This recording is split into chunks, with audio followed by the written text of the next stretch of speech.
Bon, ceci constitue la partie 2 de la représentation géométrique de l'hyperbole. C'est parce que bon, la vidéo a été coupée, je m'en excuse. Enfin bref, ici je vais faire la deuxième partie. Bon, il reste plus que la représentation géométrique après toutes les explications qui ont été données. De toute façon, je mettrai un lien par rapport à ce qui a été fait auparavant. Voilà. Donc ici, je fais juste, je vais donner le principe et puis je me donne la méthode de construction. Donc le principe, je rappelle que le principe, bon, il faut normalement deux cercles, c'est pas nécessaire. Hein, on peut avoir un seul cercle, mais ça c'est un cas particulier. Si vous mettez un seul cercle, vous avez voilà A égale B, c'est l'équation là. Je l'ai mise. Là, vous avez x égale x carré plus y carré, x carré plus y carré est égal à a carré.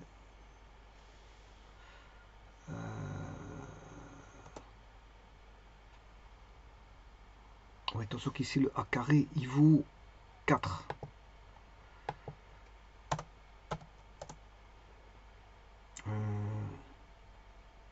Non, il vaut 2. 2, je m'excuse. Le rayon vaut 2. Donc carré, ça fait 4, voilà. Et le deuxième, x carré plus y carré est égal à aussi 2 au carré, parce que a égale b. Quand vous avez a égale b, on a deux cercles. Et là, on a ce qu'on appelle une hyperbole, voilà, équilatère, parce que on a des asymptotes y égale x et y égale moins x. Elles sont perpendiculaires. Alors, quand elles ne sont pas perpendiculaires, on a des paraboles équiceptes. Mais ici, elles sont parallèles, elles sont perpendiculaires entre elles, les deux asymptotes. Donc, on a une hyperbole équilatère. Je l'ai obtenue comment en mettant a égale b. C'est-à-dire, j'ai deux cercles. Alors maintenant, c'est pour ça que je dis qu'il n'y a pas besoin d'avoir deux cercles. C'est un cas particulier si on n'a pas de cercle. Mais ici, en général, bon, on pourrait donner les explications de la méthode de construction. Il faut bien que je mette deux cercles. Alors, je rappelle qu'on a la courbe gamma, qui est une hyperbole, est donnée par x égale a sécante t et y égale b tangente t, avec t qui est compris entre 0 et 2pi en radians. Maintenant, si c'est en degrés, c'est 0 à 360. Alors, comment faire? Je rappelle qu'il faut savoir dessiner la sécante. Alors, qu'est-ce que c'est que la sécante? Je rappelle, vous prenez pour un t donné, je vais mettre un t donné. Alors, il y en a un qui est de rayon B et l'autre de rayon A. Donc, je prends un t bien précis, un angle donné, t. Je construis par rapport à la tangente au cercle passant voilà, par le point d'intersection. Ici, je peux l'appeler, comment est-ce que je peux appeler ça? Je vais l'appeler U. Ça, U, c'est l'angle T. Elle est définie par l'angle T. Le U est défini par l'angle T, paramètre T. Voilà. C'est la droite qui est définie, enfin, c'est la demi-droite qui est définie par l'angle T. Donc, j'ai U qui coupe le cercle en un point que j'appelais R. Voilà, R. Et je fais la tangente au cercle, au point R, qui coupe l'axe au X, au point, on a un point donné, que je vais appeler Q. Voilà. Et Q, bien sûr, Q a pour, ce sera la séquente A séquente T, virgule 0. Voilà, quels sont le point représentatif, enfin le point de Q, je m'excuse, le point de Q, point Q, elle est sur la z-abscisse, donc Y vaut 0. Mais ça représente la séquente. C'est la séquente. C'est A séquente T. Alors je vais vous montrer ce que c'était que la séquente. A séquente T, c'est vraiment ça. Alors maintenant, ce qu'il faut... Alors, ça, normalement, c'est pas un point représentatif de la courbe, donc je peux le mettre en pointillé. Je peux le mettre en pointillé. Je vais chercher maintenant B tangenté. B tangenté, il faut aller chercher une parallèle comme ceci.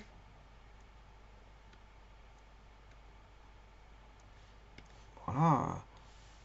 Alors ici, c'est tangente. T, que j'appelle T, coupe l'axe des X au point B. Alors, au point B, c'est quoi? Le point B, c'est B0. C'est un cercle de rayon. On a C1 et C2. Cercle de rayon A, qui est le grand, qui est C2, qui est le grand cercle ici, et cercle C1 de rayon A. Et là, je vais chercher tout simplement, tout bonnement, voilà. Et alors, la tangente. Alors, la mesure de la tangente, bien sûr, elle se fait au point S. Voilà, ça c'est la mesure de la tangente. Et là, encore une fois, j'ai des constructions. Pour avoir un point de l'hyperbole, je vais chercher à séquente T pour le X. Je l'ai déjà avec le point Q. Donc je trace une parallèle à l'axe des Y, passant par Q, et une parallèle à l'axe des Y, passant par Q, et une parallèle à l'axe des X, passant par S. Voilà. Et le point d'intersection ici est un point P qui appartient à l'hyperbole.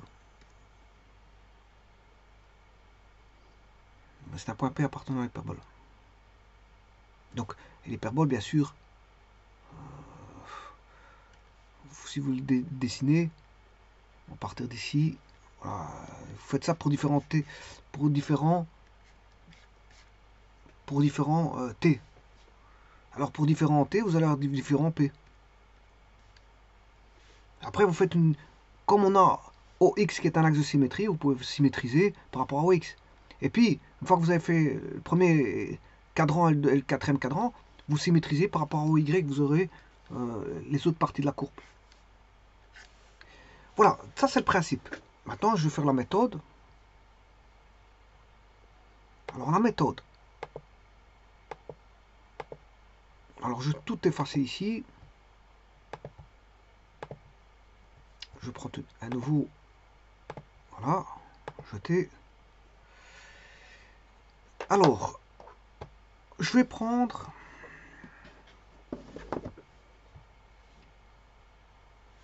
Je vais tracer deux cercles. La première chose, il faut tracer deux cercles. Alors, le premier cercle, je vais mettre par exemple un rayon de A et l'autre un rayon de B. Alors, je vais choisir, je vais voir, x carré plus y carré égale a carré, voilà mon premier cercle, et x carré plus y carré égale b carré, voilà mon second cercle. Ici, le rayon vaut tous les deux 1, je vais changer ça tout de suite. Donc ils sont centrés par rapport à l'origine, c'est des cercles centrés par rapport à l'origine. C'est la première chose à faire, c'est de dessiner vos cercles. Donc la méthode, c'est 1, dessiner vos cercles. Alors, je vais mettre un B comme ceci, on va aller jusqu'à 4. Rayon de 4. Voilà. L'autre, je vais mettre un rayon de 2. Voilà. Donc, ça, c'est la première chose à faire. Ensuite, je vais choisir un angle T. Alors, pour ça, je vais mettre un point en 0, 0 qui est l'origine. Je m'excuse, c'est l'origine. Alors, je vais mettre le point A, virgule 0, B, virgule 0. Voilà. Alors, je vais choisir un angle.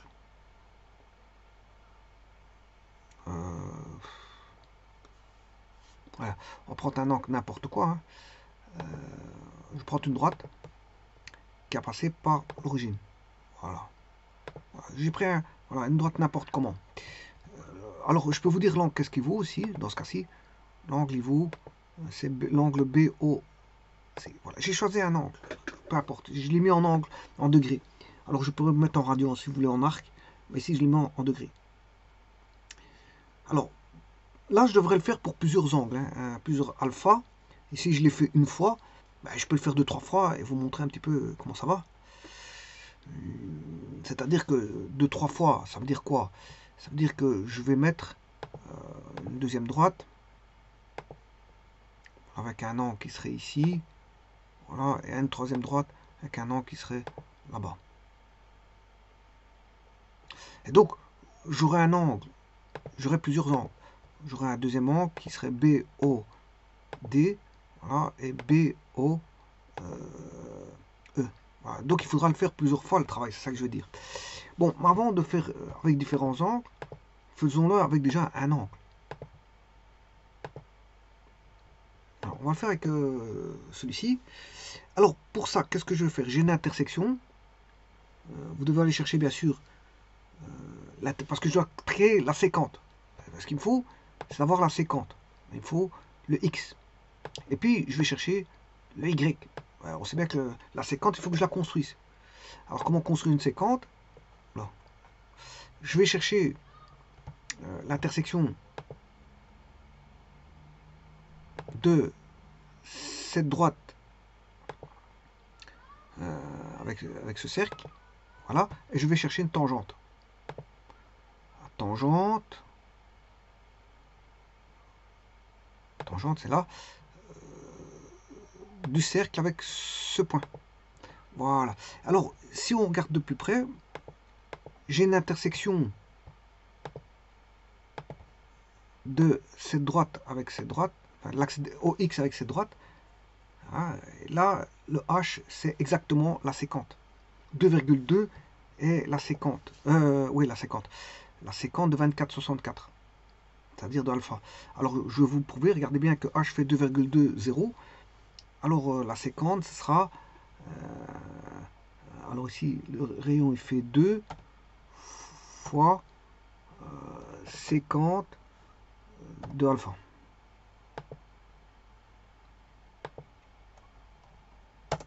« 2,2. C'est bien ce que je vous disais. Donc, 2,20, c'est à séquente alpha 0. Donc, ça veut dire que j'ai le X. Pour avoir le point P de la parabole, j'ai le X. Il me faut un Y. Il faut un Y. Maintenant, le Y, il est donné par la tangente. Donc, il faut que j'aille chercher une tangente. Alors, pour aller chercher la tangente, bien sûr, c'est par rapport à B. Parce que je vais dessiner Y égale B tangente T. Là, je vais chercher la tangente par rapport à tangente.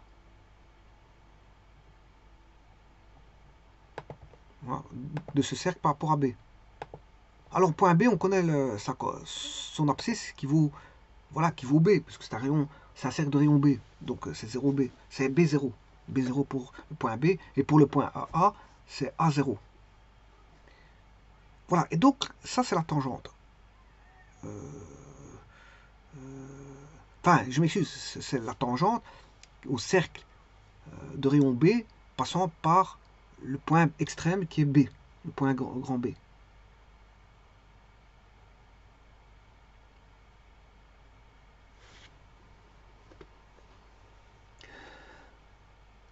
Bon, et cette droite, elle coupe, l'intersection de cette droite coupe cette droite-là au point I. Maintenant, je vais chercher une droite parallèle, parallèle à l'axe, passant par I. Voilà, et ça, la coordonnée, l'intersection que vous avez ici, entre l'axe OY et cette droite, J, mais ça c'est la tangente, 1,83 c'est la tangente. Donc B il vaut combien j'ai pris un cercle de rayon 4 tangente alpha.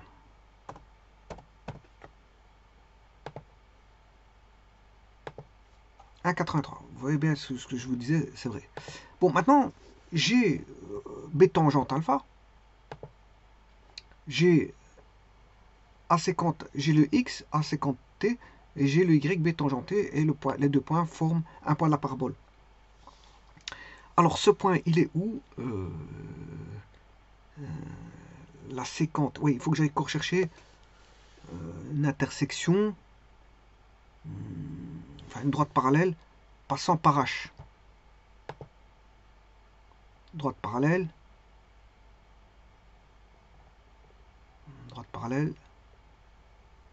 parce que le H c'est A50T en X, hein. Parallèle, voilà, passant par H, et voilà, et là j'ai un point d'intersection, l'intersection ici, le point K est un point de l'hyperbole, le point K est un point de l'hyperbole, le point K est un point de l'hyperbole. Maintenant, recommençons. Oui, attention que je vais juste laisser le point K, qui est un point de l'hyperbole. Je vais tout retirer et reprendre un autre angle. En l'occurrence, l'angle bêta.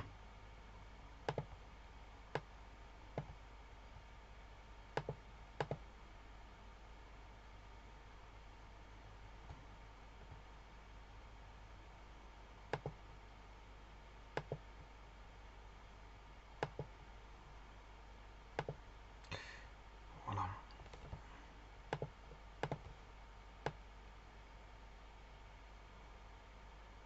Bon, on va retirer. Alors le F, qu'est-ce que c'est que le F?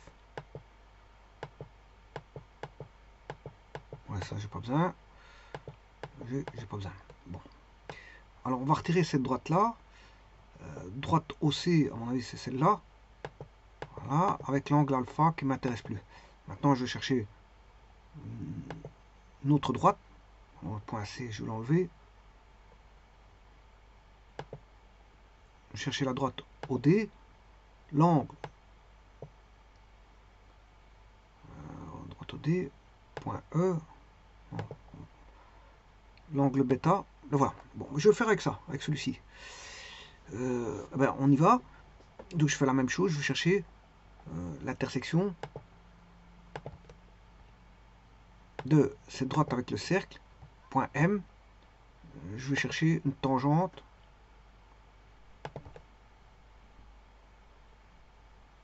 passant, enfin une tangente du cercle, premier cercle ici, avec le point M. Voilà. Là j'ai l'intersection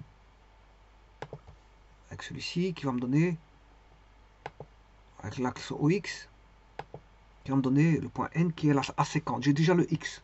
Il faut le Y. Le Y, je fais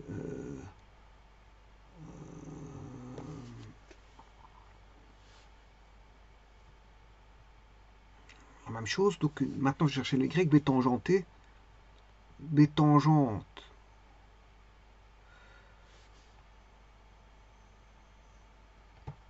La tangente, elle est où?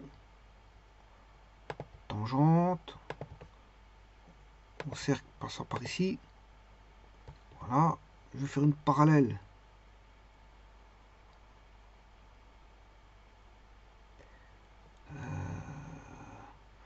La tangente.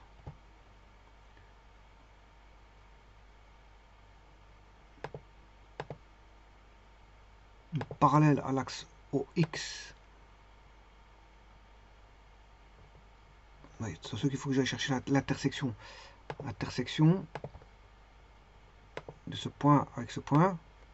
Voilà, une parallèle à l'axe OX passant par ceci. Voilà. Alors, là, j'ai le Y et j'ai le X. Maintenant, je vais chercher un parallèle à l'axe passant par N. Voilà. Et l'intersection de cette droite-là et cette droite-là donne le point Q. Q appartient à l'hyperbole.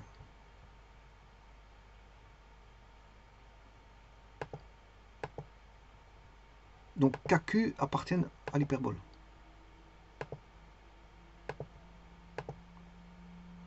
Alors je pourrais le faire avec une troisième droite. Donc là je l'ai fait avec l'angle bêta, la droite G.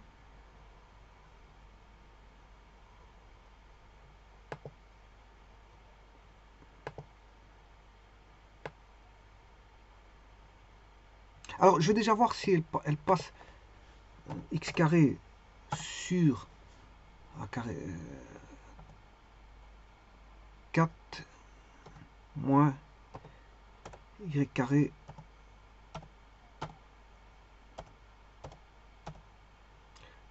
voilà, KQ font partie de l'hyperbole. Et que KQ font bien partie de l'hyperbole, donc c'est bon. Le A aussi, hein, d'office, le A fait partie de l'hyperbole.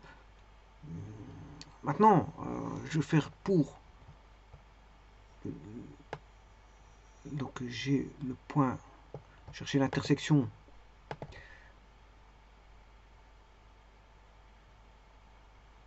C'est gamma, attention que c'est gamma, c'est pas bêta. Bêta, BOE. Voilà, BO je l'ai, le E il est là. Intersection ici, voilà. Alors on va chercher l'intersection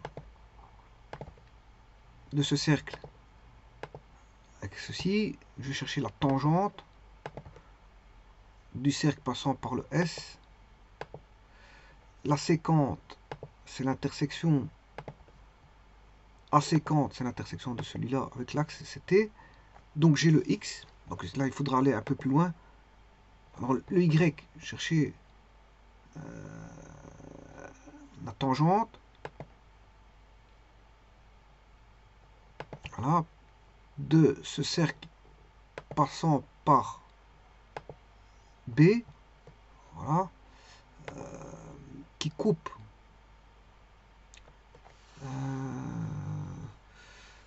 la droite à l'intersection ici en U.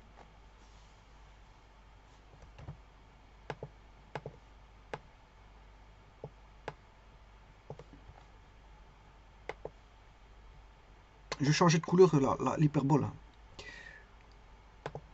On va mettre la rouge avec plus d'opacité. Voilà,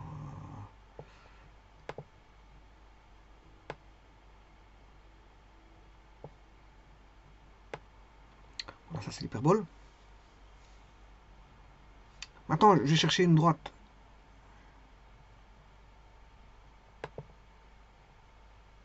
Parallèle à l'axe OX passant par le point J. Je vais chercher une droite parallèle à l'axe OY passant par T. Et là, vous voyez bien qu'on a l'intersection des deux qui va donner un point de la parabole. Intersection. Donc là, j'ai aséquant T, B tangente T. Intersection de celui-là avec celui-là. Et voilà. Et là, V est un point de l'hyperbole. Donc, c'est une manière de construire l'hyperbole en choisissant à chaque fois des angles, en faisant toujours le même principe. Hein, c'est toujours le même principe.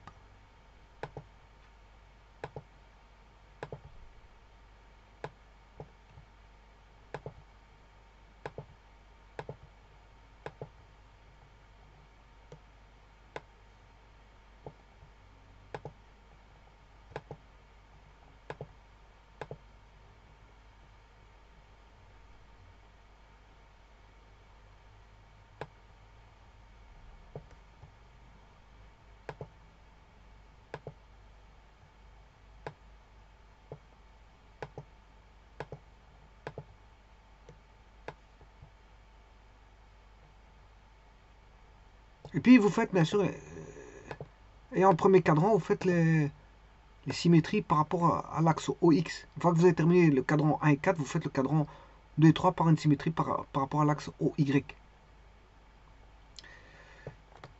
De cette façon-là, vous trouvez différents points de l'hyperbole dans le premier cadran, et puis vous procédez par symétrie.